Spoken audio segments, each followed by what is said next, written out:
The new moon and first crescent of June 3rd and 4th, 2019 will start the second month in the northern hemisphere and the 8th month in the southern hemisphere. The second month starts the second watch of the year with Noah's rain window.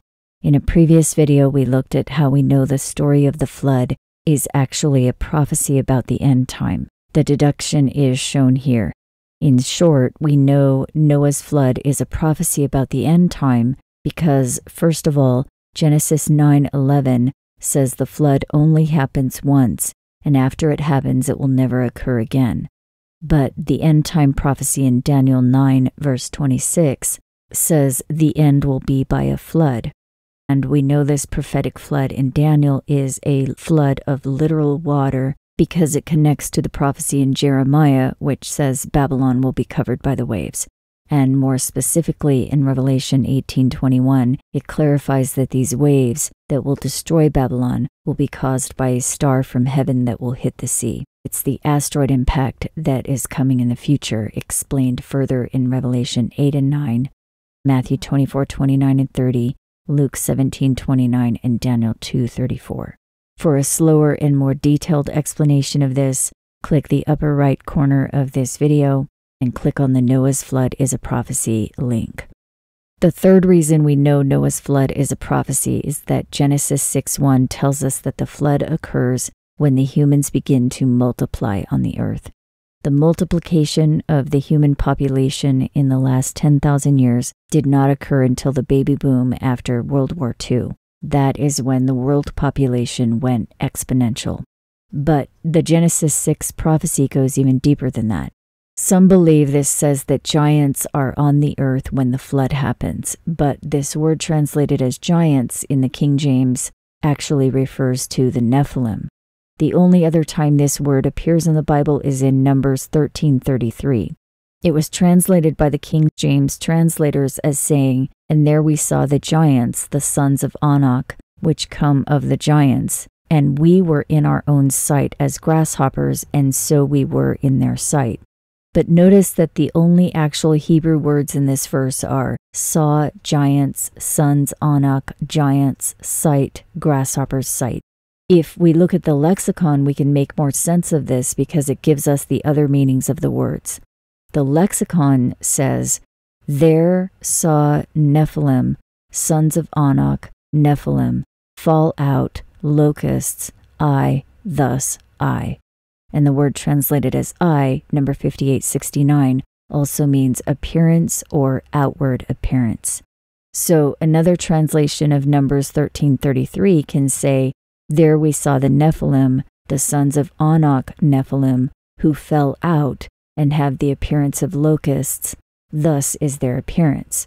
This makes more sense because the Bible talks about the locusts again and again in association with the end time. In Revelation 9, the locusts come out after the asteroid hits. They are strange creatures that have the shape of horses but human faces, and hair like women but teeth like lions. These locusts are also mentioned in Joel 2. This day of darkness Joel talks about is the day of the Lord, the asteroid impact, and it says in verse 2 that there is also a great strong people, which there has never been the like, nor ever after that, even after many generations. The land is like the Garden of Eden before them, and behind them it's a desolate wilderness.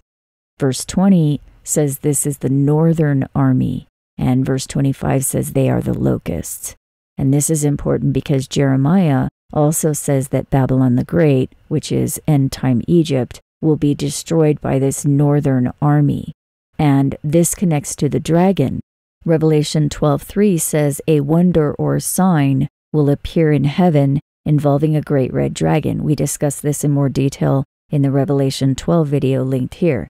The great red dragon represents on one level the constellation Draco, which appears in the northern sky. This dragon, however, also represents in verse 9 the old serpent, the false accuser and adversary. In verse 13, this dragon persecutes the woman, who is the multitude of all tribes and nations in Revelation 7:9-17. Upon closer examination of Revelation 12, we found that it's a timeline and the dragon falls to the earth after the war in the sky. The war in the sky was World War II. It occurred after the invention of airplanes. World War II ended in 1945.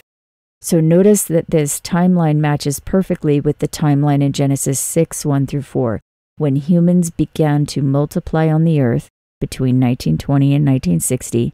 The Nephilim, the sons of God, fell to earth and mated with humans. After the war in the sky, 1945, the dragon fell to earth. In Daniel 8:23-25 and Revelation 17:10 and 11, it says the eighth king, the king of fierce countenance, the United Nations, rose to power in 1945. In Daniel 8:9 and 10, the little horn, the little country of Israel, which was created in 1947-48, at that time it says the army of the stars fell to the earth, the great oppressors. That's an alternate translation. In Daniel 2:43, during the time of the feet, it says, they shall mingle themselves with the seed of humans. All of this confirms that we are living in the time of the Nephilim now. This dragon of the north, or old serpent, in Revelation 12, is also a direct reference to Genesis 3, which talks about the image, the shaft of harmful prosperity that causes the hybrid to appear beautiful. Genesis 3:1-8, again an alternate translation. This shaft that causes the hybrid to appear beautiful is the coats of skin in verse 21, the enchantment tool that transforms, verse 24, the attire of the breathing substance of human bodies, and the serpent charming enchantment in Isaiah 3:20, the cloak or changeable suits of apparel, Isaiah 3:22, the garment spotted by the flesh, Jude 1:22, the clothing that the false prophets wear, Matthew 7:10, the outward appearance of the beast in Revelation 13:14. This is the image that was created for the beast to deceive in Revelation 13:14. This image or technology is like a garment that they put over themselves. It makes the hybrids look beautiful so they can marry the humans, as it says in the alternate translation of Genesis 2:23. In the end time, this technology, it says, is perfected to match the movements of the mouth during speech. This is explained in Revelation 13:15. They caused the image to speak. And Genesis 2:23 says this marriage between the hybrids and the humans is the bones of the feet. In other words, it happens at the time of Daniel's feet of the image. This is clarified in Genesis 3:7, where it says the hybrids sew together the branches of the fig tree. The branches of the fig tree are mentioned in Matthew 24:32-34. One generation will not pass once the fig tree sprouts forth leaves. So where do the leaves sprout forth on a fig tree? They sprout forth on the branches. The branches of the fig tree, which were sewn together by the hybrids who marry the humans and have children with them. The fig tree is Israel, explained in Hosea 9:10. Israel became a nation in 1948. Therefore, the generation of the fig tree started in 1948. The timestamp of Israel becoming a nation is significant because it matches the end timeline of the Nephilim marrying humans. When humans begin to multiply between 1920 and 1960, when the dragon falls to the earth after 1945, this is the offspring of the hybrids who will bruise the head and feet. Genesis 3:15. This timing is also confirmed in Luke 17:26-30, where it says, the end time event will be like the days of Noah when they married wives, except the rain, it says, is a rain of fire and brimstone. It's an asteroid impact. The taking of the wives in Luke 17 is a reference to the Nephilim, the sons of God, the Ishah hybrids, which are the heathen. Haggai 2:19-22 also references the seed and the heathen. The seed taken into the barn, and the kingdom of the heathen will be overthrown, it says. The word heathen, number 1471, literally means swarm of locusts. These heathen or locusts are literally described as aliens in the Bible. In Ezra 10:9 and 10, the people of Judah were trembling because of the rain, and Ezra stood up and told them that they had transgressed and taken strange wives. This word translated as strange, number 5237, also literally means alien. And in verse 44, it says some of them had children with these aliens. This explains why the book of Hosea says in chapters 5, 7, and 9 that they have begotten strange children. Strangers have devoured their strength and they don't know it. And though they bring up their children, there shall not be a human left. This also explains why Jeremiah 2:21 says the noble vine is turned into a degenerate alien vine. And again, true Israel represents all of humanity over the whole earth. So it's talking about aliens breeding with humans in the last generation. The locusts, it says in Revelation 9 and Joel 2, have teeth like lions. Proverbs 30:14 says there will be one generation of these locusts. That one generation, again, is the fig tree generation. It's our generation. So the story of Noah's flood is a prophecy.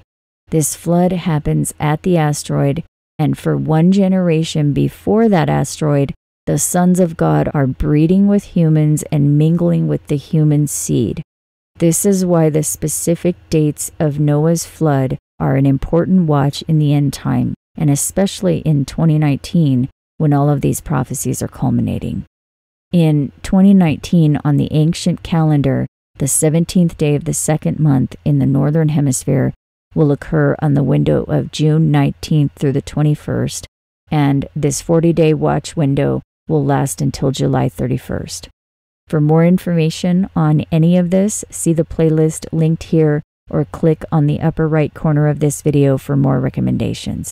Thank you so much to those who make this work possible. If you like this video, please consider providing support using the link below. I hope you're doing well, and I'll talk to you next week.